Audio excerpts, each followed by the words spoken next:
Hello, and welcome back to Katie's Tea Talk.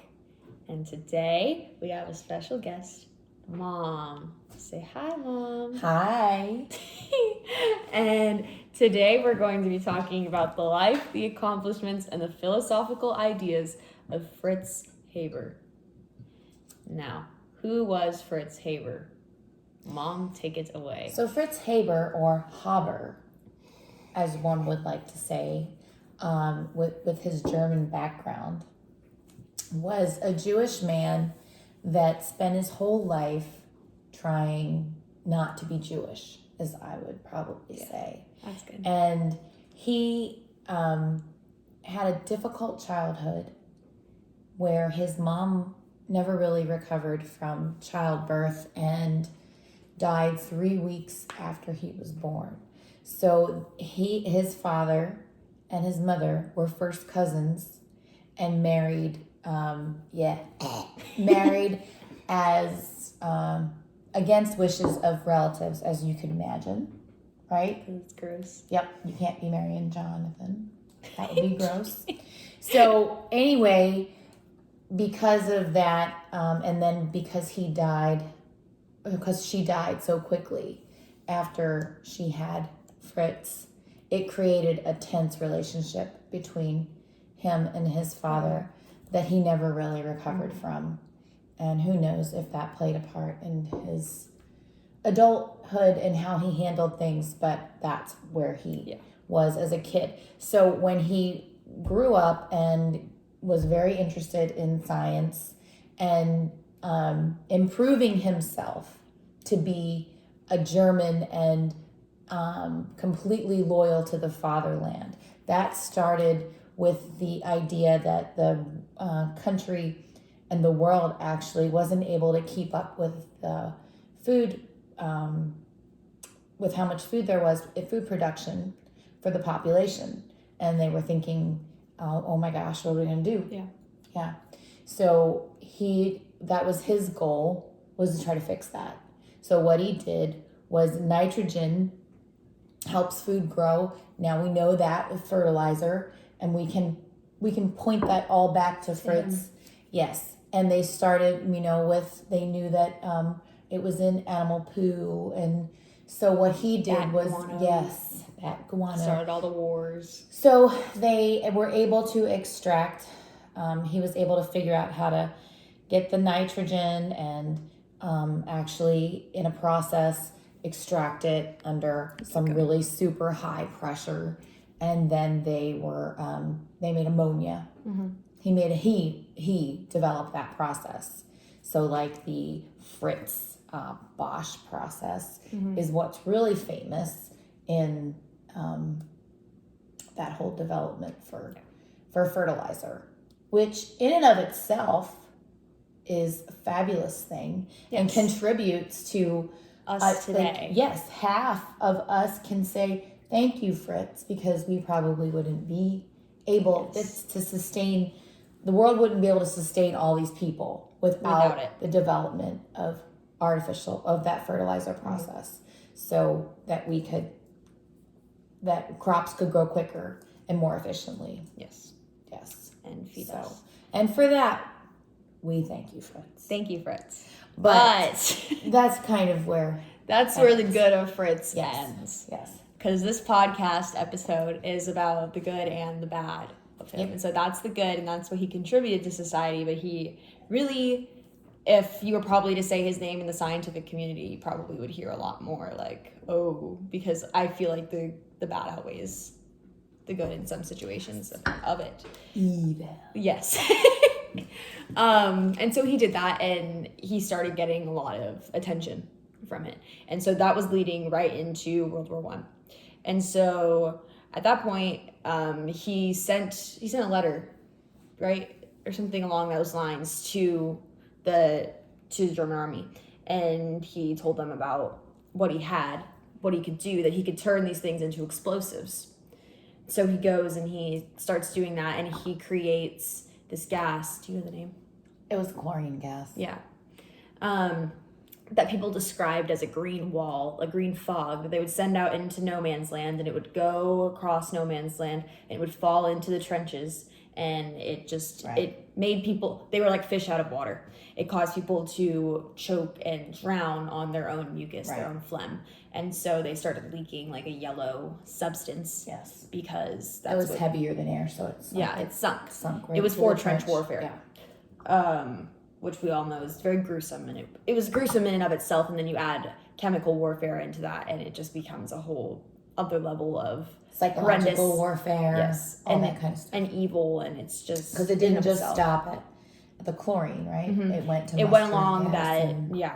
He started a movement of this chemical warfare that people developed into it being unseen, unheard, unfelt until it was too late. Yes. And so he still wins a Nobel Prize. Yes. For his accomplishments with the fertilizer and things like that. Mm-hmm. However, he goes home, right? Yes. He goes home. And his wife, who was actually one of the people who contributed to the discovery of how we get our food and all those things, even though she's not credited for it. But she was a genius. I mean, she was very smart, and she was very ahead of her time because she was one of the first ladies to get a PhD in science. That's right. And so she was go Clara. Go Clara. Not for long. But she kind of was against war. She didn't think it was the proper way to do things, and so. That's kind of one of her. She thought he was using his knowledge for evil. But she also was against war in general. And so he came home, and they had a discussion, and basically he just blew her off. And she was telling him not to do this anymore, and he basically was just like, well, I don't care. Mm-hmm. And allegedly, Fritz threw a party to celebrate what he had done, and he invited all these people he had met while he was doing that. So that night, he's leaving the next day to go do this again. Back to the front. So she goes and she takes his gun and she goes out to the garden and she shoots herself in the chest. And then their son, Harem. Herman or Ham. He's 13. He goes out and finds her, and she's not dead yet. She's dying, and she dies in Harem's arms. And then Harem in the future goes to America. And then once he gets there, he kills himself. Before Harem died, he gave birth to a daughter. Well, he didn't. He had a daughter named her Clara, and she was also involved in chemical. She was a chemist. Yeah. Yep. And they didn't take her ideas seriously, and she killed herself too.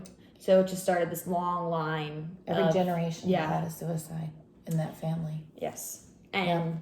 You can't look at that and not attribute it to him. And the next morning after his wife died, he leaves his son with his dead mother and goes to the fronts. Because Fritz was on the fronts releasing this gas. Yes. He wasn't just on the side. He was there. And why? Helping them. Because he was so involved. He was so into proving himself to the fatherland that he just couldn't help himself wanting this fame and wanting that. So it just got to his head. Yep. So, and ultimately, what did his discoveries of pesticides lead to? Oh, yeah, you can talk about that if you want. Yeah, that was really disturbing. He's Jewish, although he converted to Christianity, but he's still Jewish. And his discovery of pesticides, after his death, Germany went back, took it off the shelf, and altered it to be a gas that would have no smell, have no effect on the eyes. They wouldn't see it coming. And it was the extermination gas used at Auschwitz and all of the concentration camps when the Jews came in. So he even exterminated his gas, and he did not. But even after him. But after his death, his discovery led to the death of his relatives, which is really very sad. But so how would you say, Katie, that this plays into how we can talk about history and science at the same time. Well, I mean, this is history. Like, Right. if you look at it, this is World War One. This is Yes. also World War Two. When you look at how his discoveries affect the world, but it's chemistry because he created a Yes. compound that we still talk about today. That's commonly like known, that can be used for good, but it was used massive for And evil. we need it. Yes. Farmers need it, and people rely on it for food production. And out of historical events, good or bad, amazing discoveries happen all the time in history. And sometimes And they create history. right. And in Fritz's case, he didn't someone didn't down the road figure out a horrible way to use his discovery. He did it instigated it. himself. Yes. So, but there are things that happen where a scientist makes a discovery, and then down the line, You don't have to. it's used for evil, or something comes out of it that's bad that wasn't initially known. Well, we can look at things like nuclear energy that we discovered, and now it's being used, and it was a good thing. It was a good new resource that, like, possibly was going to help us with air pollution and things Right. like that, and it was going to help make our world cleaner. But then you see that it leads these effects of nuclear warfare, and you're like, well, was it good or was it bad? And that's what you can look at with Fritz. Was it good or was it bad? And it's a fine line of he saved Right. half of our population is here because of him, Right. but also he killed millions. Right. And so it's like, you can't look at one without looking at the other, and so you can't really make a decision. You can't you have can the good say without the bad. Is that what you're saying? yes, sometimes? and so Yes. he's an evil person, but he there were good things that came from him. Right. And I would never say that was a good man. I don't think even from the start of what he was doing, he ever was doing it from intentions of really helping others. I think it was always from a place of selfishness, and so I think Fame and greed and things like that. And so I think he was always an evil person. proving himself. Yes. Yes. Who just happened to make a good thing Yes. amongst many But you terrible can't, things. as the saying goes, throw the baby out with the bathwater. Yeah. Because so many things would not happen. And there's even things happening currently in cancer research where, scientists are able to isolate genes or isolate cells in DNA that are cancer cells. But at the same time, so it's like, okay, you do this, but then you find out if you do this, it makes your body less able to fight cancer if this happens. So you find out, okay, you are going to get cancer, but now you kind of shot yourself in the foot because now you can't fight it off. So science is just it's difficult, but I think it takes so much time to figure things out. That's why curing cancer is so elusive. Yeah. Because there's so many things that are bad and good that go with it, and you just can't put it all out there.